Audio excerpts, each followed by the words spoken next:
In your pre-planning before your machine arrives, there's going to be several things you need to consider. One's going to be that critical safety 4-foot area from anything that moves all the way around your machine. Now, another thing that you're going to think about is, where's your vacuum pump going to be located? Will it be at the rear of the machine or maybe in an adjacent room? That is where your electrical disconnect for that unit will be.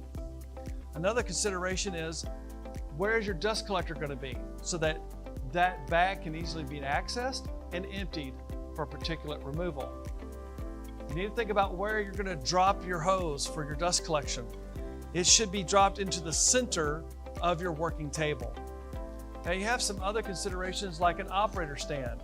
Your machine may come with one, or you might provide a computer out by the front of the machine. You also want to think about loading machine material onto the table and getting those parts off into a parts cart. When moving your MultiCam into its final resting position, it may or may not have leveling feet on the machine. Please find the box labeled leveling feet that is located on top of your machine and insert the foot before it is placed into its final resting place.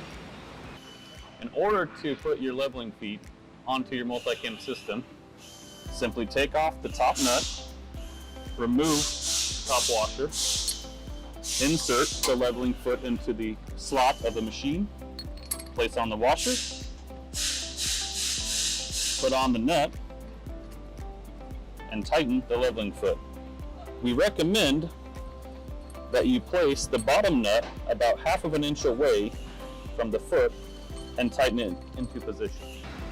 If your MultiCam system does not have a slot on the side of the frame to insert your leveling feet, please find the threaded bolt hole on the bottom of the foot and insert the leveling foot into the bottom of the frame.